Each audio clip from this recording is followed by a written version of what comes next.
Cam Sutton still missing. The Detroit Lions officially released him from the team. Sounds like they're still going to be somewhat responsible for a lot of the salary cap. Did you put the one I said? Yeah. Here we go. Thank you. Thank you, Pete. So this is from Spot Track over on Twitter.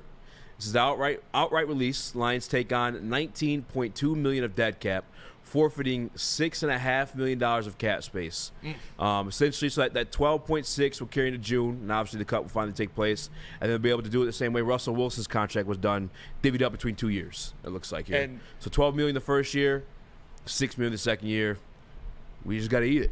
Spot Track also put out a tweet that said, based on pending investigations, the Lions will almost certainly be looking to void the $10.5 million salary guaranteed. Yes. And are also eligible to attempt to recoup $8.72 million of Cam Sutton's $10.9 million signing bonus.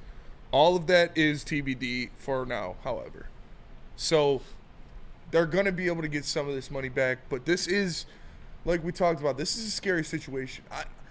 I don't know if this guy's alive or not. Like, it's for a athlete that has this much exposure, a professional athlete, to be just MIA for 2 weeks is pretty wild. I don't know if he's in Cuba. I don't know if he's in the Keys. Like, you're in Florida, you could go wherever you want, really. This is pretty wild stuff, though. This is a wild situation. I hope he's okay. I hope everyone involved is okay. But the Lions have cut ties with him, and we talked about it in the beginning. We kind of saw it coming because of the Lions' kind of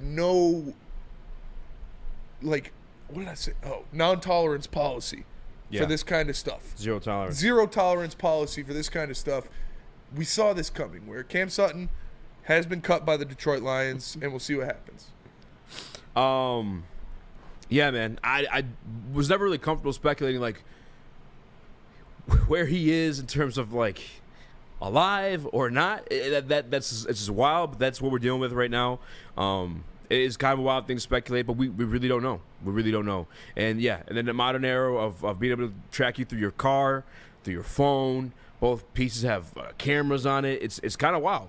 And obviously, Detroit Lions are going to have to eat the cap for now.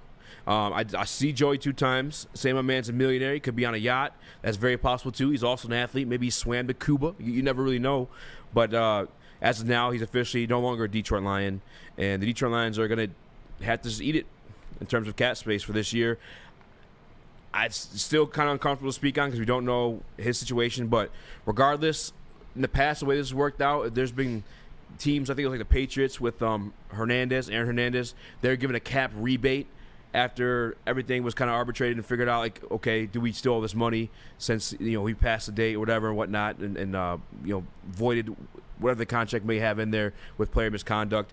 It ended up being a cap rebate, but it was years later. Mm-hmm. So that's what the Detroit Lions are looking at. And ultimately, I have to have this to say is that Detroit Lions are still like 10th in the league in cap space. Yeah. So it's kind of an ugly conversation to have because we don't know his whereabouts. I'm not very comfortable celebrating or kind of being concerned about that because it's just a weird situation. I think we should be happy with the fact and know that Brad can cook regardless between the the 20+ million we have right now, which again is currently 10th in the league. The first things first in this situation is you hope that the victim is okay.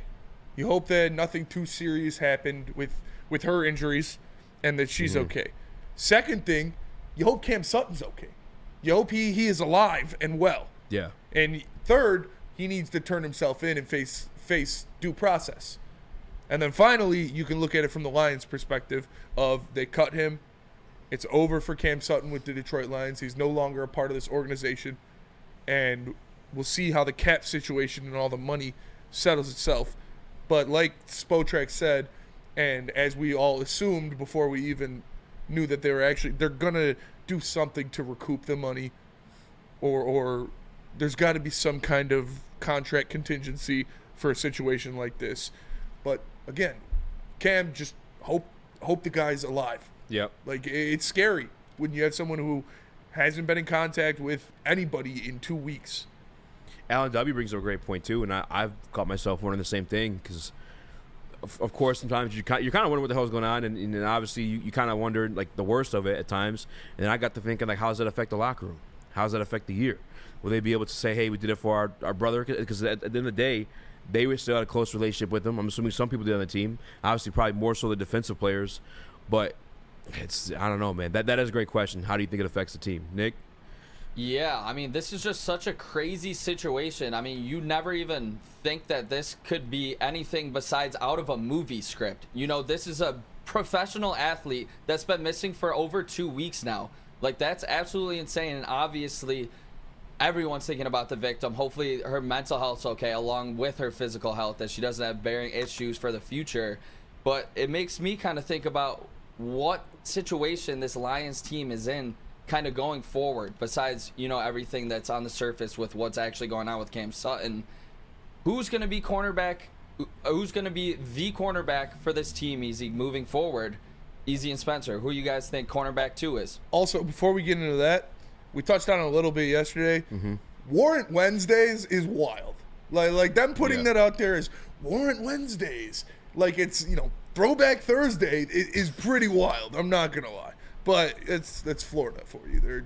They do things different down there in the dirty South. But cornerback 2 for me is Amik Robertson right now. When you look at the roster, who you've got on the roster today, cornerback 2 for me is Amik Robertson. We'll see what Emmanuel Mosley looks like. You know, maybe his glass bones and paper skin are patched together and he can play more than 2 snaps. That contract now, I'm not as mad about it anymore because you don't have Cam Sutton, so I'm not as mad about the Emmanuel Mosley contract now. But you still need to add another corner, whether it's in the draft, whether it is a free agent. I personally lean towards the draft, honestly, because I think I'm comfortable with Amik Robertson being cornerback number 2 on the outside. You look at the matchups that you could have them on, just in the division. You look at the Bears. Yeah. Keenan Allen, Carlton Davis. DJ Moore, Amik Robertson. You look at the Packers. Christian Watson, Carlton Davis. Jaden Reed, Amik Robertson. Vikings, Justin Jefferson, Carlton Davis. Jordan Addison, Amik Robertson. Yeah. Like, those two pair together well, Amik Robertson and Carlton Davis. So if they don't intend on signing a Stephon Gilmore or a Dory Jackson or different guys we were talking about yesterday with Al, I'm comfortable with Amik Robertson being cornerback number 2 on this team next year. I am too. And you laid out the same reason I would too. I think you even did it better because you did 2 more teams than I was getting ready to speak on. Those are perfect pairings, and I don't think this stops Brad from acquiring somebody in free agency. I don't know what level of free agent you're looking at, though, in terms of like how he likes to spend money. I do think we're within like a contention window. I would like for him to get somebody that at least has starting history, if not potential to be a starter, like somewhat like Amik Robertson. I know his came after the release of he used to be dog ass corner, Marcus something with the Oakland Raiders before he ended up taking over that outside corner spot. Oh, Marcus Peters, thank you. But you have a Stephon Gilmore out there who's former defensive MVP of the league. Like I feel more comfortable going in with that, and at some point drafting a cornerback. I don't want to force cornerback expectations for Detroit Lions as early as round 1 just because, like, that's not how Brad drafts. I don't want anybody to think that I'm saying that. I don't want anybody to think that themselves just because Brad's going to take the best player available. He did it last year after he signed David Montgomery at the running back position, then drafted at 12 another running back. You already had Malcolm Rodriguez. You already had Derek Barnes. You went and took a linebacker at pick 18. It's he's going to take the best player available, so I want them to grab somebody of starting caliber. And I don't know if that person's going to start, whether it be Stephon Gilmore or not, because I do believe Amik Robertson deserves time on the field. But I would feel more comfortable, again, because we're within a reach of a Super Bowl, in my opinion. No, I'm not mad at that at all. You definitely need to bolster that room now. You definitely need to add somebody. And if you want to add a cornerback and draft a cornerback, I'm cool with it, for sure. But like I said, just as it is as the depth chart right now, I'm comfortable with Amik Robertson being your number 2 cornerback. But that doesn't mean you don't need more depth. You definitely need to add somebody else. Yeah, nobody thought that Brad was going to be able to get a Pro Bowl guard for $6 million. I expect like a similar contract for a guy like Stephon Gilmore. We saw Brad bring in Carlton Davis. What was he? A Super Bowl champion to add to this roster. You think of a guy like Stephon Gilmore, he brings that Super Bowl experience. He's a champ as well. So you add 2 guys in that cornerback room to go along to this bolster or a lot better defensive line. Maybe even if Gilmore lost, maybe a little step, this defensive line is going to be on another level, hopefully this year, where it covers for a guy like Gilmore, maybe losing a tad bit of speed. Yeah, I think the perfect solution to it is just you definitely sign the guy, which I think you do regardless, but also draft somebody too. Ken says, y'all forgetting E-Man. I'm not. It's we hard don't know to put when he's going to expectations on start the him. season. We don't know if he'll be healthy to start the season.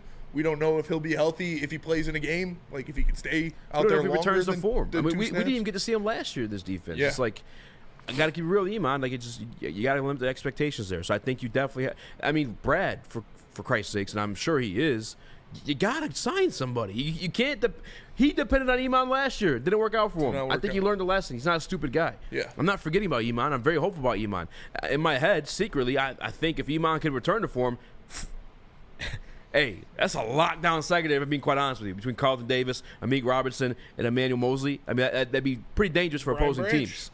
Brian Branch as well. Kirby Joseph is also a ball hawk. If you Melifonwu.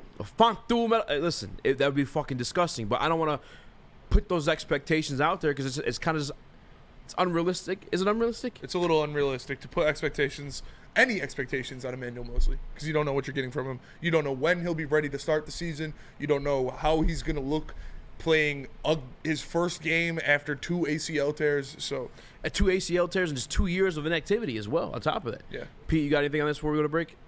Well, I was just going to say Aaron Glenn, we trust. I mean, if there's anybody that's going to, develop a young cornerback out of the draft, it'd be Aaron Glenn. So I have complete faith in what Brad Holmes is going to draft and what Aaron Glenn can develop. So the Lions are obviously going to need secondary help, but I am not worried about it, if that makes any sense. There are a lot of corners in this draft, too.